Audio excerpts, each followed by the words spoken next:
తిరుచానూరు శ్రీ పద్మావతి అమ్మవారి ఆలయంలో వరలక్ష్మి వ్రత మహోత్సవం శాస్త్రోక్తంగా జరిగింది. ముందుగా అమ్మవారి ఉత్సవ మూర్తిని ఊరేగింపుగా ఆస్థాన మండపానికి తీసుకువచ్చి పళ్ళు పుష్పాలతో ప్రత్యేకంగా అలంకరించిన పందిరిలో అమ్మవారిని కొలువు తీర్చారు. వజ్రాభరణాలు, పట్టు వస్త్రాలు, సుగంధ పరిమళ పుష్పాలతో శోభాయమానంగా అలంకరించారు. అనంతరం వేద పండితులు వరలక్ష్మి వ్రత మహోత్సవాన్ని ప్రారంభించారు. టీటీడీ ఉన్నతాధికారులు, ఇతర బోర్డు సభ్యులతో కలిసి తుడా చైర్మన్, టీటీడీ బోర్డు సభ్యులు డాలర్స్ దివాకర్ రెడ్డి కుటుంబ సమేతంగా వ్రత పూజలో పాల్గొన్నారు.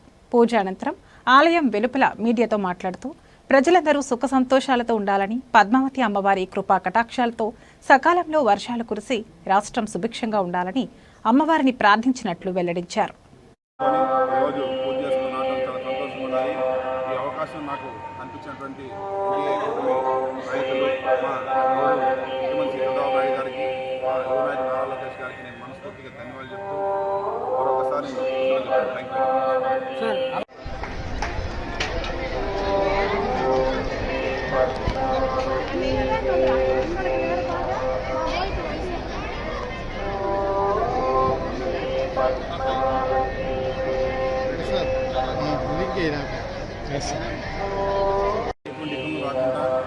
మన ఆంధ్ర రాష్ట్రం బాగా డెవలప్ కావాలని తిరుపతి జిల్లా, చిత్తూరు జిల్లాలో ప్రజలందరూ కూడా ఇప్పుడు సంతోషంగా ఉండి కలిసిమెలిసి కుటుంబ సభ్యులతో రక్షణగా అని చెప్పి మనస్ఫూర్తి అమ్మవారికి కోరుకొని ఈరోజు పూజ చేసుకుని రావడం చాలా సంతోషంగా ఉండాలి.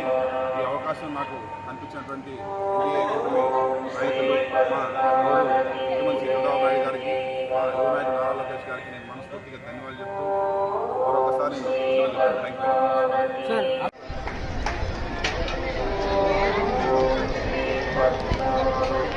యూ.